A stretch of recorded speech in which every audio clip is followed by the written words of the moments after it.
जटाटवीगलज्जल प्रवाह पावितस्थले कलेवलम्बितं भजंग तुंग मालिका डमड्डमड्डमड्डमड्डमिनादवड्डमरभयं चकार चंड तांडवं तनुः पुनः शिवम्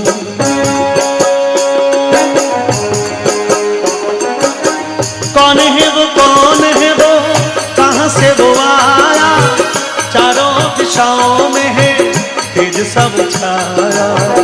उसकी भुजाएं बदले कथाएं, भागीरथ तेरी तरफ शिव जी चले, देख जरा ये विचित्र माया। भागीरथ तेरी तरफ शिव जी चले, देख जरा ये विचित्र माया। कौन है वो कहाँ से वो आया, चारों दिशाओं में है तेज सब छाया। उसकी भुजाएं बदले कथाएं, भागीरथ तेरी तरफ शिव जी चले, देख जरा ये विचित्र माया। भागीरथ तेरी तरफ शिव जी चले, देख जरा ये विचित्र माया।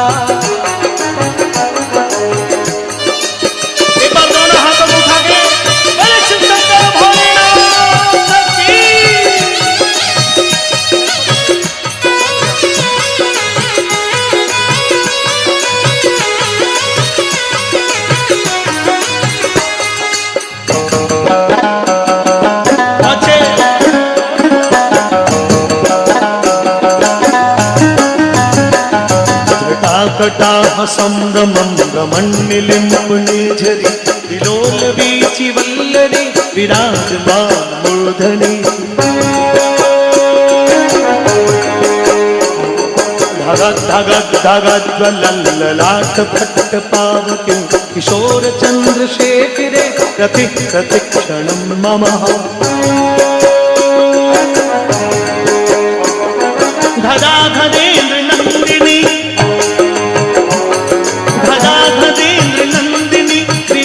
बंधु बंधु रसपुरत्रिगंत संतति प्रमोदमान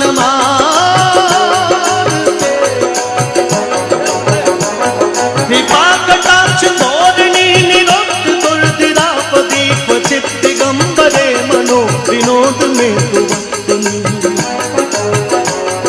जटा भुजन। देखिए आप लोग सोच रहे होंगे कि क्या गा रहे हैं। अब बच्चों बताओ मैं क्या गा रहा हूं, क्या गा रहा हूं? बच्चे कह रहे बाहुबली गा रहे हो। थोड़ा नीचे बैठते। मैं मात्र 2-2.5 मिनट का वक्त चाहता हूं, एकदम बिल्कुल शून्यता में आ जाओ, मेरे पास करीब आ जाओ। मैं आपसे निवेदन करना चाहता हूं कि इसका अर्थ क्या होता है, और वो अर्थ बड़ा महान है मित्रों। भोलेनाथ के अनेकों भक्त हुए, भोलेनाथ के अनेकों भक्त है, भोलेनाथ के अनेकों भक्त होंगे, लेकिन बहुत सारे नाम हमको याद नहीं है। एक नाम पूरी दुनिया को याद है, और वो नाम था रावण। रावण भोलेनाथ का बहुत बड़ा भक्त था, हालांकि वो दैत्य था, लेकिन रावण भोलेनाथ का भक्त था। रावण ने जब भोलेनाथ की भक्ति की तो भोलेनाथ ने ही उसको सोने की लंका दी, अमृत कलश दिया। रावण जाता आता रहता था कैलाश पर्वत पर। एक बार रावण कैलाश पर्वत पर भोलेनाथ के दर्शन के लिए गया मित्रों, तो भोलेनाथ समाधि में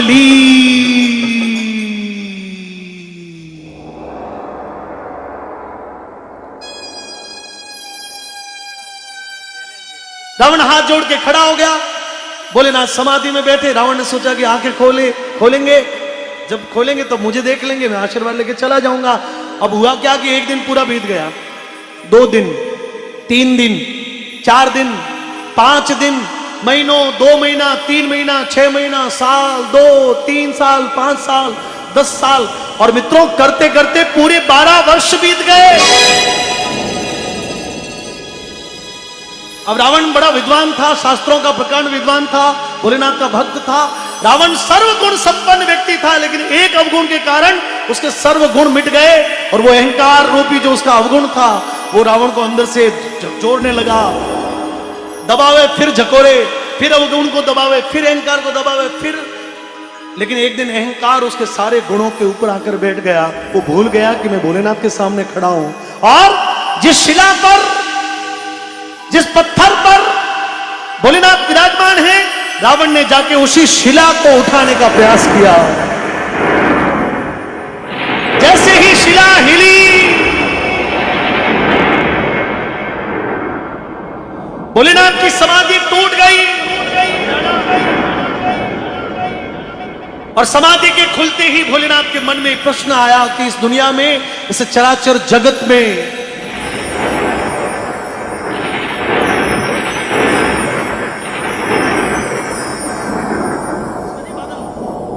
इसमें नहीं, इस पूरे चराचर जगत में ऐसा कौन व्यक्ति हो सकता है जो मेरे आसन को हिला सकता है? भोलेनाथ ने आंखें खोल के देखी तो रावण खपरी ताकत लगा। भोलेनाथ अंदर ही अंदर मुस्कुराए, बोले ओहो तो हुदरी उड़ी पार्टी रो आदमी है वो तो। क्योंकि भोलेनाथ के भक्तों में कई ऐसे ही अंधकासुर, भस्मासुर, महिषासुर, बाणासुर, जरासंध, कंस हैं, हुदरी उड़ा लोग हैं। बोले तो हुदरी उड़ी पार्टी रो आदमी है। अंदर ही अंदर मुस्कुराए, बैठे बैठे अपने दाहिने पैर के अंगूठे को थोड़ा सा दबाते हैं, शिला वापस दबनी शुरू हो जाती है। रावण पूरी ताकत लगाने की कोशिश करता है, लेकिन शिला दबते दबते दबते दबते दबते दबते रावण नीचे दब गया। रावण की आंखें खुली तो सामने मृत्यु करीब आ रही है, बहुत करीब, मृत्यु करीब है। रावण के अंदर में भय जगा कि अपनी मृत्यु मुझे ले जाएगी। अमृत कलश भोलेनाथ ने दिया है, लेकिन उसका अमृत कलश को लेने का अधिकार भी भोलेनाथ का है, और ये नहीं छोड़ेंगे। जब रावण को अंदर में भय लगा मित्रों, तो रावण फटाफट से भोलेनाथ को थोड़ा सा कैसे भी करके इनका ध्यान हटाओ। अब उस चमचागिरी में मैं बहुत थोड़ा सा हल्का शब्द उपयोग में कर रहा हूं। हिपोक्रेसी में रावण भोलेनाथ को मनाने के लिए कुछ भी बोलने लगा। अरे बाबू जी माफ कर दो, मैं थे तो मोटा आदमी, अरे बड़ा आदमी, ये वो अपन बोलते हैं दुनिया में। अपने साथ में कोई ऐसी घटना होती तो अपन तुरंत फटाफट से उस बात को कंसीडर करते कि तुम इस बात को समाप्त करो। भोलेनाथ के सामने रावण बोलने लगा। चूंकि रावण विद्वान व्यक्ति था तो उसके जो शब्द निकले वो शब्द सारे संस्कृत के थे, और वो शब्द जब निकलते गए तो वो एक श्लोक बनते गए। उन्हीं श्लोकों को जब लिखा गया तो उन श्लोकों को हमारे शास्त्रों में शिव तांडव स्तोत्र कहा जाता है, और कहा जाता है कि इन श्लोकों से भोलेनाथ सर्वाधिक प्रसन्न होते। बोलिए शिव शंकर भोलेनाथ की। अब मैं एक श्लोक और बताऊंगा, थोड़ी ताली बजाओ। जटाटवी गलज्जल प्रवाह पावितस्थले, ताली बजाओ। जटाकटाह संभ्रमं ब्रह्मण्यलिम्पने झरि विलोल वीचि वल्लरी विराजमान मूर्धनि।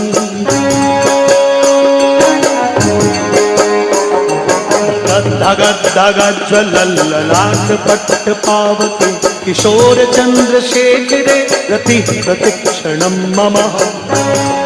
यानी देवताओं की नदी गंगा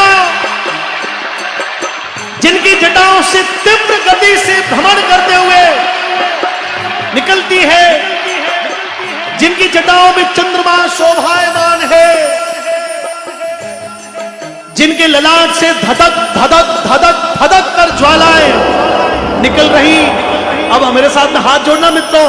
ऐसे परम तेजस्वी शिव को मैं प्रणाम करता हूं। करो करो, ऐसे परम तेजस्वी शिव को प्रणाम करता हूं। अब मेरे साथ में हाथों को खोलकर बोलना, ऐसे परम तेजस्वी शिव मेरा कल्याण करे, कल्याण कल्याण करे। धराधरेंद्र नंदिनी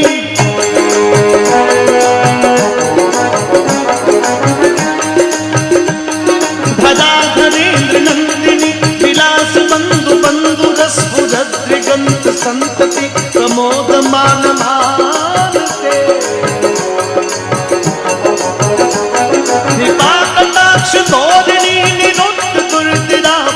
क्वचित दिगंबरे मनो विनोद में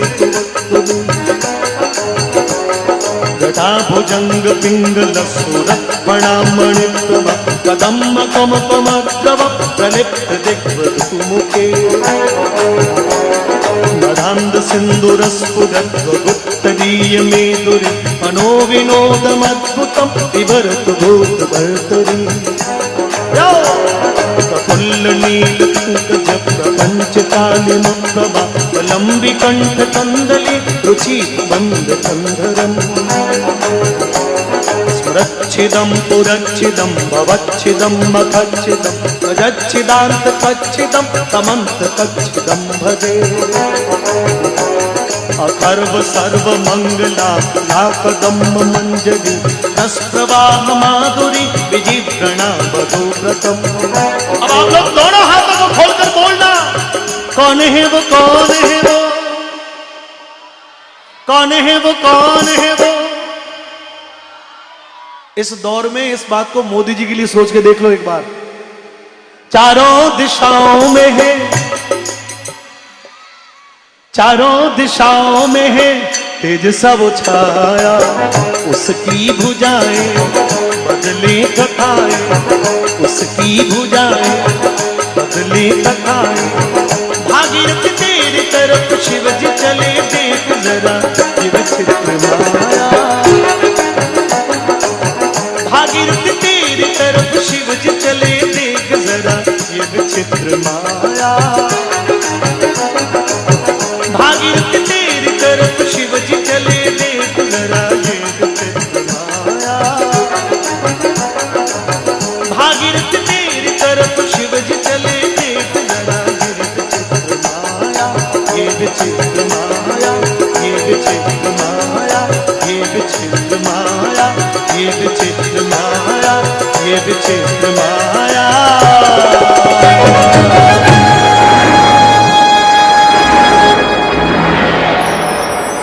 बोले श्री सुंदर भोलेनाथ की।